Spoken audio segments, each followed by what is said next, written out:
je vais vous confier une chose.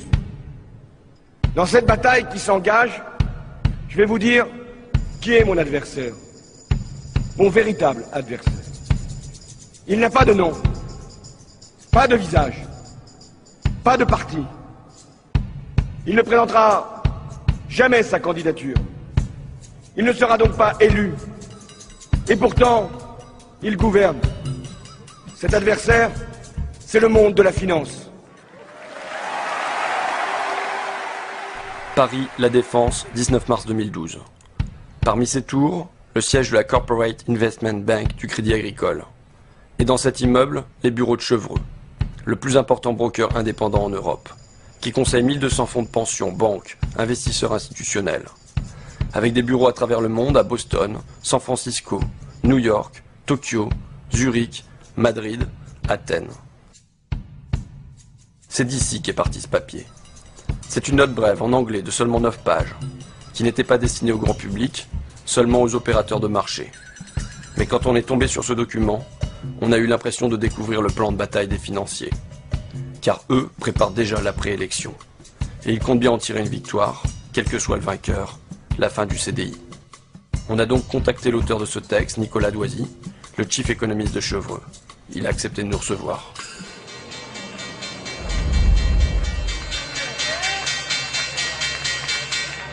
François Hollande va devoir déplaire soit au marché financier, soit à ses électeurs, puisqu'il est certain de ne pas parvenir à réconcilier les deux. Déjà, on a des investisseurs anglo-saxons qui s'étonnent du faible détail qu'on puisse avoir quand on reçoit des candidats dans leur programme. En fait, les candidats n'ont pas de programme, pour le faire simple.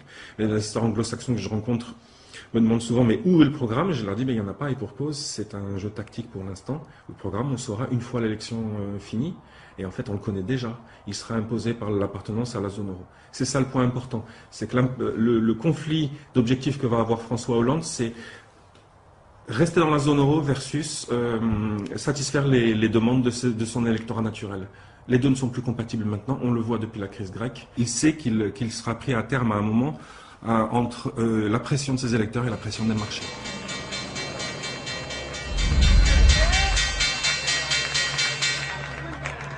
C'est regrettable pour François Hollande, mais la nécessité d'une libéralisation du marché du travail est le résultat direct d'une appartenance de la France à la zone euro. Aussi ne peut-on avoir l'une sans avoir l'autre.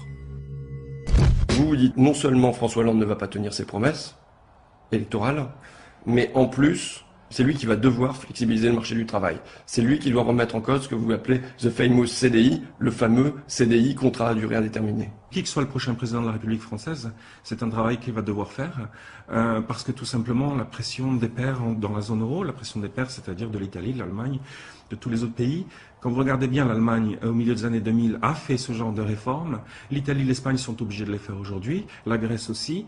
Au nom de quoi la France pourrait-elle s'en dispenser? Ça revient finalement à réduire substantiellement un certain nombre de garanties dont ont bénéficié jusqu'à présent les titulaires de CDI notamment, et donc à imposer plus de flexibilité aussi sur les travailleurs, les travailleurs français. Alors, juste une question qui me vient comme ça. Vous êtes en CDI ou vous n'êtes pas en CDI, monsieur Doisy? Je suis en CDI, bien évidemment. Voilà.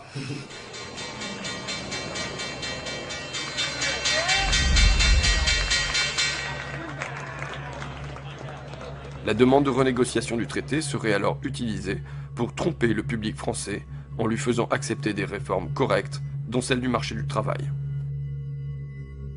François Hollande dit « Je vais demander la renégociation du dernier traité européen ». Vous écrivez ça. François Hollande, il va avoir à naviguer à travers des forces dans la gauche, notamment à cause du référendum manqué de 2005. Et dans cette perspective, vous écrivez « Dans cette perspective, il serait politiquement intelligent que ses pairs de l'eurozone, donc ses partenaires allemands, belges, italiens, ainsi de suite, permettent à François Hollande de prétendre qu'il leur a arraché quelques concessions, même si c'est faux en réalité. La demande de renégociation du traité serait alors utilisée pour tromper le public français, pour rouler, j'ai lu to trick, rouler, tromper, pour tromper le public français, en lui faisant accepter des réformes convenables, dont celle du marché du travail. Alors, avant d'entrer dans le fond du sujet, je voudrais préciser un point. Les gens de marché s'expriment de façon très directe. Donc, le vocabulaire que j'ai pu choisir dans la citation que vous venez de lire paraîtra peut-être excessif à beaucoup de vos auditeurs. Maintenant, c'est vrai que voilà, on s'embarrasse pas dans les marchés, on va pas s'embarrasser de financerie, on va aller directement au point. Donc, de rouler les électeurs français, c'est peut-être un mot quand même excessif. L'idée, c'est de dire, ce sera une concession en quelque sorte de façade qui aurait été faite à François Hollande et au peuple français entre guillemets, de façon à ce que tout le monde constate qu'à la fin des fins, il les faut bien les autres réformes, les fameuses réformes structurelles que tout le monde, dont personne ne va entendre. Ce que vous dites, c'est, admettons, il y a un sommet à Bruxelles, François Hollande, il demande une partie sur la croissance, les autres Européens, ils vont faire comme si, bon, bah d'accord, allez, on t'accorde ça, ils rentrent ici en France en disant, regardez ce que j'ai obtenu, et du coup, il peut dire derrière, ben, en échange, nous, on va libéraliser notre marché du travail. Et vous avez parfaitement compris le sens de mon propos, c'est exactement ça. C'est vraiment une petite mise en scène, c'est un petit théâtre. Alors, il faut pas avoir l'impression que je fais de la théorie du complot là et qu'on manipule tout le monde. Le script est un peu écrit. Si on est malin, on s'écartera pas trop du script. Et de cette façon-là, on arrive peut-être à faire passer la pilule de façon un peu plus simple que ça n'avait été le cas au début des années 80. On s'évitera peut-être finalement d'être un peu ridiculisé comme on l'avait été à l'époque.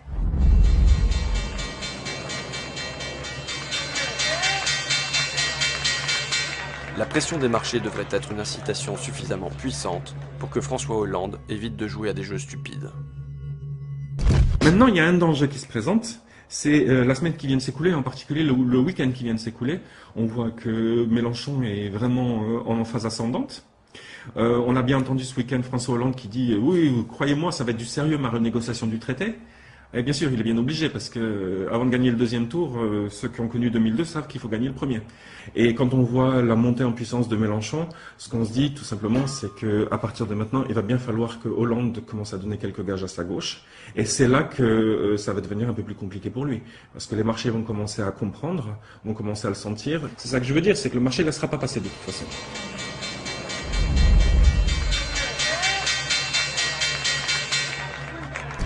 Alors, je faisais un récapitulatif. Je disais, cas numéro 1, François Hollande est conciliant et il revient de lui-même sur ses maigres promesses de campagne. Il libère le marché du travail. Il en finit avec le CDI tel qu'on le connaît. Cas numéro 2, il lui faut une petite pression de ses partenaires européens, une petite concession qui lui serve de prétexte, et derrière, il libéralise le marché du travail. Cas numéro 3, le pire, mais pas le plus probable, vous nous dites, il refuse de se plier à ce programme, à cette injonction, et alors les marchés vont le punir, le rappeler sérieusement à l'ordre. C'est bien ça? Oui. Donc là, jusque-là, dans les trois cas, c'est toujours les marchés. Quand vous dites soit les électeurs, soit les marchés seront déçus, dans les trois cas, c'est toujours les électeurs qui seront déçus et les marchés qui gagnent. Oui, ben regardez la Grèce, regardez l'Espagne, regardez l'Italie, regardez tout ce qui se passe en Europe depuis 2010. On a bien vu que de toute façon, à la fin, c'est le marché qui l'emporte. Je ne suis pas en train de dire que le marché a nécessairement raison, et, au sens moral du terme, mais en tout cas, il aura raison factuellement, puisqu'il s'imposera, ça c'est clair. Donc c'est de ce point de vue-là que je le dis, oui, en effet. Vous avez raison, les électeurs risquent d'être plus perdants que les marchés. Je ne sais pas où vous m'emmenez en fait. Je propose un quatrième cas. L'irruption du peuple sur la scène de l'histoire. Hier à Paris. La prise de la Bastille. Pardon? La prise de la Bastille numéro 2. Hier à Paris, il y avait, bon, on va pas chipoter, 80 000, 90 000, 100 000, 120 000 manifestants à l'appel du Front de gauche. Si, comme en 1936, on avait une élection qui s'était suivie de mouvements de masse, de manifestations, de grèves. Qu'est-ce qui se passe? Qu'est-ce qui se passe en Europe? Là, je crois que c'est le gros coup d'angoisse. On va être très clair, ça va être le gros coup d'angoisse parce que si, quand les Grecs manifestent, on a déjà une Europe qui se sent sur le point d'exploser, je vous laisse imaginer pour la France.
Cet entretien, pour moi, a été la révélation immédiate.